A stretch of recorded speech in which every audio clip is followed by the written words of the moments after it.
federal agencies Harvard, Hampton, and other academic institutions, IBM, and consulting. In academic institutions, she has been responsible for academic leadership, academic programs, and student affairs. She has launched multiple undergraduate and graduate degree programs. As an economist, she has taught courses in economics and entrepreneurship. Her areas of expertise include urban economics, human resources, and entrepreneurship.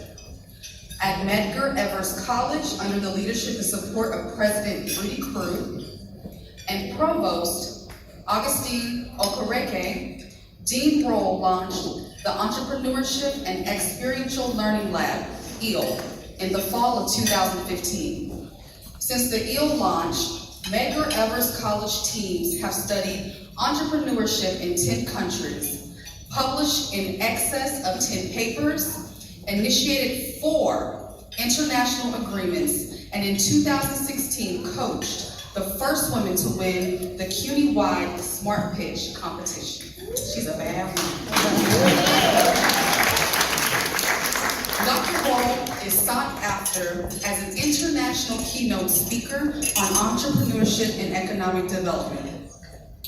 She was named as a Fellow of the Academic of Business and Retail Management at the restructuring of the Global Economy Conference at the said Business School University of Oxford, United Kingdom. Dr. Rolle's keynote address to the conference participants was entitled, "From Good to Great, Shaping a Flattened Global Economy." Dr. Rolle was honored at the 2018 Black College Expo at Medgar Evers College with the Community Soldier Award for her work with students in local and international communities. Everyone, please stand. Please stand. Please welcome.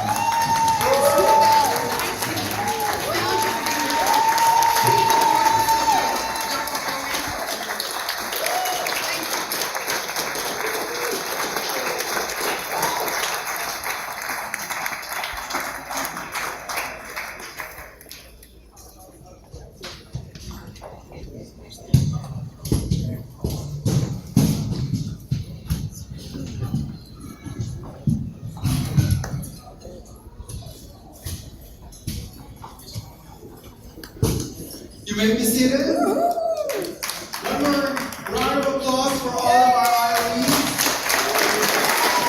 So I'm going to keep Dr. Rolle up here for a minute, but because I want her to be introduced formally to our chairman of the board at Global Tassels, and I'm going to also welcome our chairman to give you, well, to just say a little bit of remarks.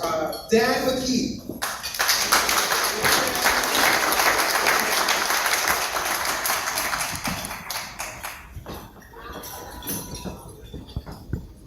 Hello, everyone. So I'm going to end speeches, and I'm going to transition from the talking, to the dancing, to the drinking, to the fun. So if I may, in honor of our guests and all of our honorees, ask a gesture of any of you in the audience. If I could get 10 people to raise their hand and give $100, I will give $1,000 to Global Tassels tonight. So I want me to do that now? No? Elvin would like her to speak first. I apologize. So Dr. Rolle is actually our keynote, so I didn't want to miss her little remarks to all of us before we actually get a little drunker. Partying tonight. So, ladies and gentlemen, the keynote for the evening, Dr. Rolle.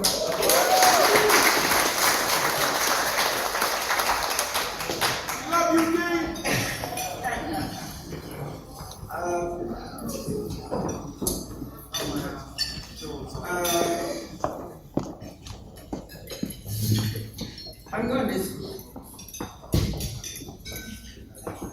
I'm going to speak to you about championing courage, past, and future.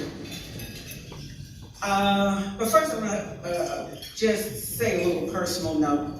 As life comes and goes, we grieve, mourn, and move on. And I want to dedicate this celebration of champions tonight to my Aunt Alice, who passed on to another world earlier this year. And my aunt influenced my life in many ways that I could never explain. She was a courageous champion in my life and will always be remembered. Okay, so I am very humbled and honored to be here before you this evening as a part of the 5th Annual Founders Gala of Global Tassels. The mission of Global Tassels is to transform lives and help eradicate poverty globally through education. And as an educator, I believe in this mission because education has transformed my life and the lives of my family and friends. I have a few moments to share with you a lifetime of transformation. I will start with my own story, and I will call it The Courage of the Past, Education from Segregation to Integration. Then I'll share a couple of stories with colleagues that I have researched with, traveled, and developed friendships with. One is in Chile, and the other is in Kenya. I will title these stories as Champion Courage in the Present, Educators in Developing Countries. Finally, I will share the stories of two of my students. One hails from Jamaica, and the other is from Tobago. I can't wait till I get to that part, but that's in the last part. These final stories will be titled Champions of Courage of the Future, the students we serve who become servants. So hopefully tonight, by listening to the stories of these global champions, you will feel the transformation that Global Tassel seeks to inspire worldwide. So first I'm going to start off by championing courage in the past. I'm an old girl from the past. Education from segregation, I lived in segregation, to integration. Once upon a time, I was sitting with friends in a restaurant near my home in New Jersey, and the conversation shifted to integration. I mentioned that I grew up in a segregated Black community, and my friends stopped talking and looked at me as if I was an ancient relic of the past. I remember I quickly tried to rebound and break the deafening silence. I told them that I grew up in a small town called Richmond Heights in Miami, Florida, which is not typically thought of the South, but it was very segregated.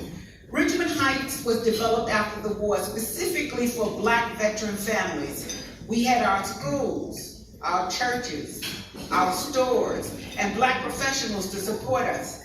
I remember my lifelong neighbors, the Joneses next door, the Joneses across the street, the Glovers down the block, the Nickersons at the end of the block. I remember our Black teachers from Frank C. Martin Elementary, Miss Campbell, Mr. Evans, and our principal, Mr. White. I remember lifelong classmates, LaFrida Jones, Betty Jackson is here with me today, Rosita Black, and Denise Hayes, and we are all over 60, by the way. I remember when they explained to us that we would be moving to the junior high school, and for the first time would have white teachers with some of the Black teachers. I did not realize the significance at the time, but I felt my life changing and I didn't understand. Maya Angelou says, people will forget what you said, and I know some of you are going to forget what I say. People will forget what you did, but people will never forget how you made them feel. I felt a sense of profound loss, invisible yet present. No one in my family had experienced being taught by a white person. White people had never existed in our world or our culture. My father, Bishop Livingston Rolle, and my mother, Grace Rolle, and a host of Bahamian Caribbean descended family were all educated in segregated schools with Black teachers. As the eldest of my half-dozen siblings, Nene, Rosie, Missy is here with me tonight, Lou, and LJ, I would be the first to experience integration. I wish I could stand up here on this podium and tell you I was courageous. back then. But I was not. I was more confused than courageous. I remember towards the end of my tenure at Richmond Heights Junior High, I had a conversation with my English teacher, Ms. Rolle. Ms. Rolle was a black woman with a tall, towering body and a voice to match. I remember if the classroom got too noisy, she would yell out, "What's your maladjustment?" Instantly, there would be silence. Ms. Rolle told me with authority in her voice that she was recommending to put me in the advanced English class when we matriculate to the new integrated Miami-Killian Senior High. I know now I was angry and depressed. I had dreamt for years of going to either of the two black high schools, Benjamin Mays in the South or George Washington Carver in the North. Our class would be the first group of black students to attend classes with white students. We were thrown into a world that we did not understand. We thought we were middle class, only to be told we were poor. We thought we were culturally intact, only to be told we were living in a subculture. We were dominated by foreign practices, processes, and unspoken rules. I withdrew almost completely. And ladies and gentlemen, I am here to tell you I almost failed. It was overwhelming. The conflicts and contrasts between the world during the day and the world I would go home to at night. I remember the time of the riots and not understanding the physical or social unrest. I retreated to my books, Greek mythology, the Bible, Poe, Shakespeare. I lived in their worlds, not mine. When I emerged from my self-inflicted spiritual exile, I had almost failed high school and had to work hard to catch up. To this day, I am thankful for grace and competent teachers who had a vision for me that I could not see. I was ushered into one of the trio programs that today is fighting for its very existence. I graduated high school at the age of 16 and finished undergraduate college in 3 years, graduate school in 1 year, and at the age of 21, I was enrolled in a PhD program in economics.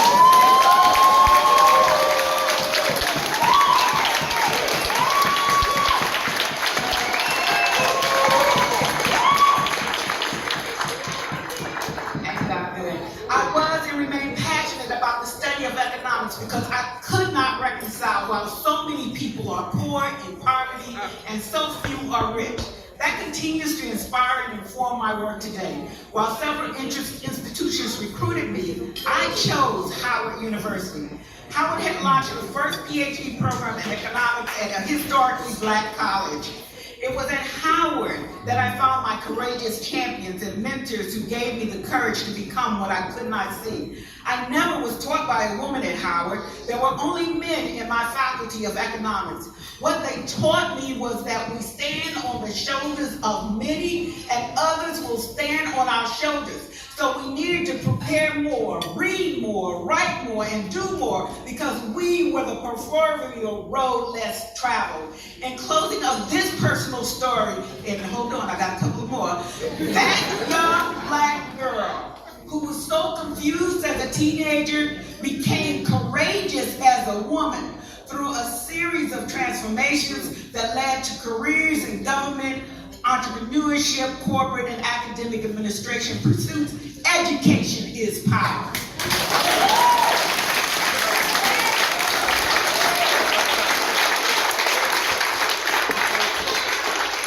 I'm reading in the voice now of my colleague and my friend from Kenya. She's a lecturer at Kenyatta University. And so this is her voice and these are her words. I did not believe in myself back then. I thought life was rather mundane with nothing exciting happening. I was quiet as a church mouse. I whispered in my talk and trembled at the bellows of thunder on a rainy day. I thought I had not a courageous bone in my body. I thought I would never face a challenge that would change, and then it happened. In August, almost 15 years ago, I boarded our public transport in Kenya. 30 minutes later, we were driving out of town, and the driver who was speeding caused the 14-seater van to lose control, rolled a couple of times and smashed. I do not remember much about the rest of the day, except that I knew I had broken my legs and had sustained cuts because I was bleeding from my legs and my head. I could not walk. I could not move. 2 policemen approached me, and I explained explained rather calmly to them that I had injured my legs and they needed to take me to the hospital in a seated position. I could see the perplexed looks on their face. I do not know why I was so calm. All I cared about was to avoid the pain, and indeed the ride to the hospital was comfortable and painless. When we got there, the doctors put me on a gurney as they rushed me to the ER. That made me scream loudly. The pain was excruciating, and I pleaded for them to stop, but they pulled the gurney along the slightly rough pavements. After what seemed like multiple x-rays and tests, it was determined that I had broken all my ankles and had multiple fractures in my right leg. Two little girls who were in the emergency room for some reason came to my bed and held my hand as I sobbed and cried. I do not know who they were, but it was such a comfort. Between the theater and recovery, I was told I would not walk straight again. I was told I would not walk without pain. I was told that I would never wear shoes with a heel. And what woman doesn't want to wear a heel shoe? For 6 months, I recuperated and prayed every day. Prayed for the courage to endure the pain. Prayed to find the courage and believe that I would be okay, that I would fly again on my feet. It was a very slow process. It has been more than a decade now. I walk straight. I walk so straight that no one believes this happened. I also wear heels. And have grown to have courage enough to do my doctoral studies, sit on the company of boards, and fly again. I have met many great people. Dean Rolle has been one of my mentors, the wind in my sails. When I'm afraid to present in front of an audience, she has inspired my research, listened to my divergent ideas, and urged me to go on further, to fly higher, to achieve more. I also believe in God. I think he meant it when he said, "Greater is he that is in you." For 6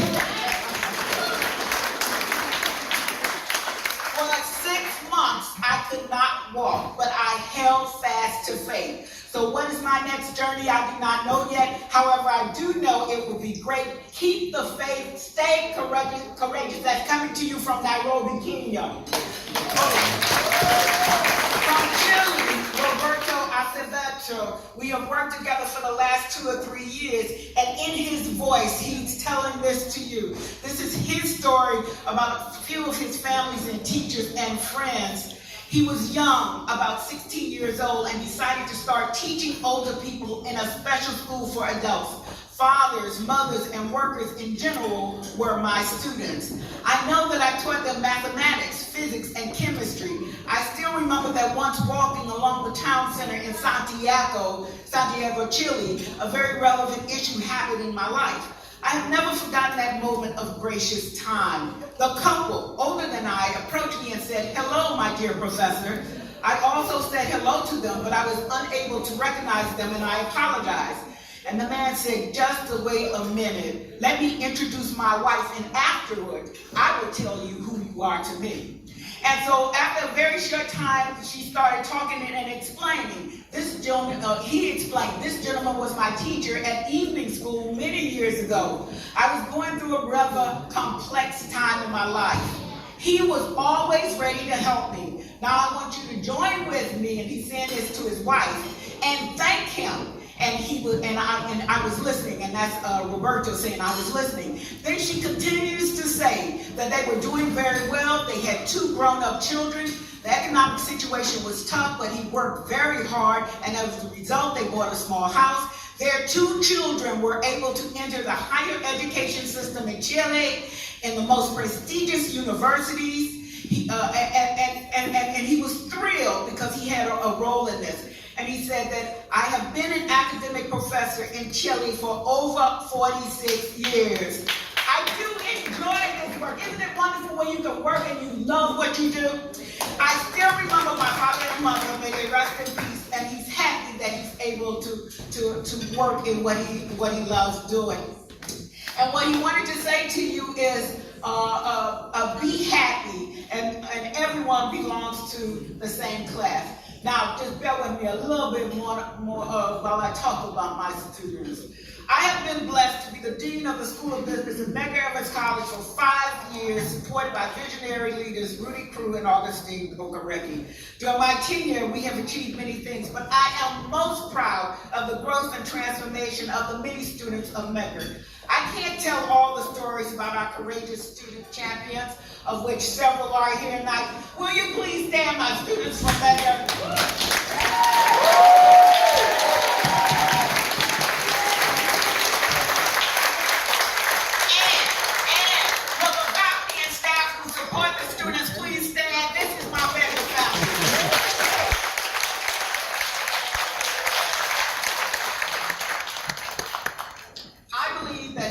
Are our future, and I believe they will change the world. Now I'm going to first tell you about Ross O'Neal Morgan. Ross, come up here so they can see who you are.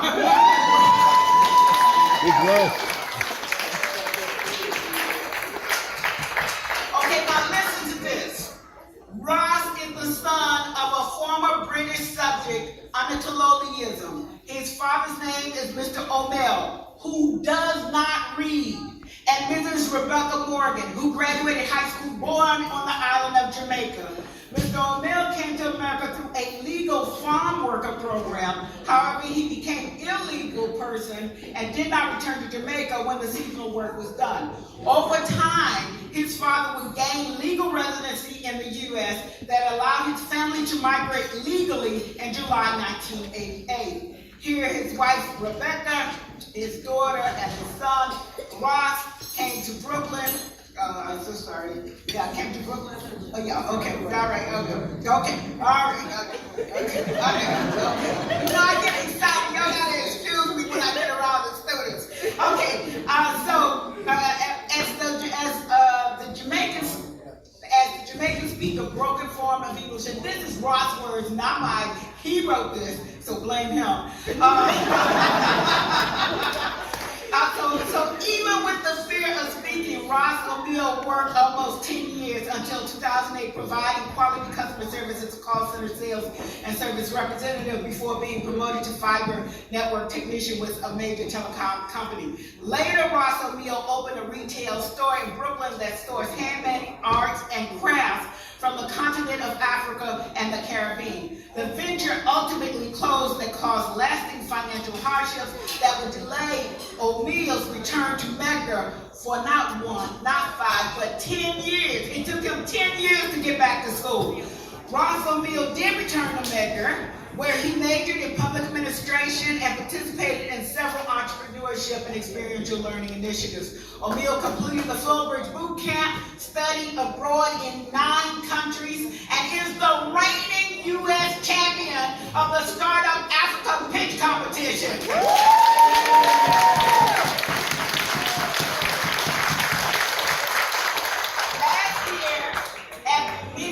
Study, and I told you it took him 10 years to get back. He completed his bachelor's degree and is planning graduate study. Now, Ross O'Neal's life, aims, and objectives are creating cooperative businesses to serve marginalized people in underserved communities globally. Go back up.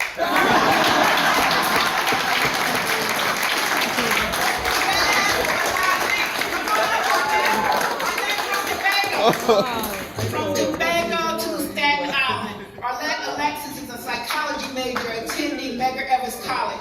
She is currently a senior who will graduate with our 2020 class with her bachelor's degree. Born and raised in Tobago or Trinidad, Miss Alexis migrated to the U.S. when she was 18. For her career, she entered into the service industry, found she had a passion for helping people, then went into the healthcare industry, where she presently works as a licensed practical nurse. And I would say she works as a licensed practical nurse full-time as she goes to school. Full-time, and let me tell you what else she's doing.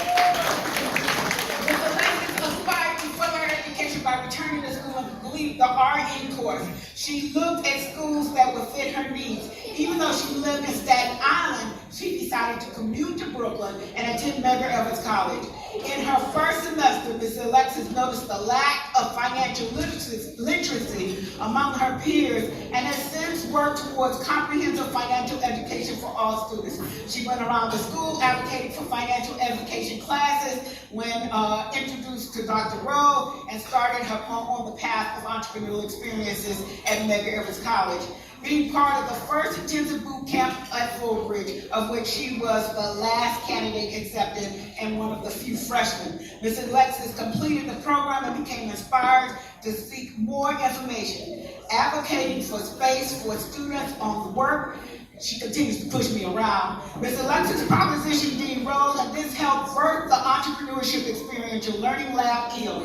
The EAL Lab has allowed Ms. Alexis to enter into several pitch competitions and to travel to 8 countries, learning entrepreneurial practices from people across the globe. Ms. Alexis is going into her 3rd year as a student ambassador for the Society of Financial Education and Professional Development, also going into her 3rd semester as the secretary of the Finance Club. Last week, the Finance Club hosted students and alumni for a Wall Street boot camp.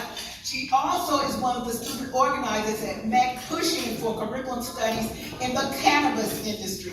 MEC held a cannabis town hall. Yes. MEC held a cannabis town hall last month and received outstanding reviews by attendees. And if you want to see the entire town hall, please go to our School of Business Facebook page. Ms. Alexis has started to position herself as an entrepreneur in the cannabis industry as a certified medical cannabis consultant.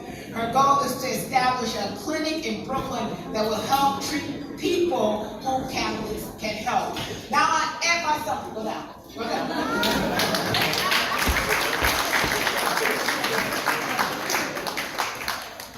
In summary, becoming a courageous champion does not require a title. It requires finding one's authentic self, finding and walking in your path with the help of others, and doing the work that only you are charged to do. You can be the mentor, the teacher, the peer, the student, the friend, the family member, or just the soulmate. Like the story shared with you here tonight, we have all have our missions shaped by our experiences and our visions. I believe we all have a purpose. Whether we have physical, social, economic, or spiritual challenges, we must become our courageous selves and find our place in our time to change our world. Global Tassels helps create courageous leaders who are changing their world. Thank you to Dr. Ramos and the board of Global Tassels for the work that is symbolized here at this gala and the work that you do all year to bring education to the poor. God bless you and keep you strong. Thank you.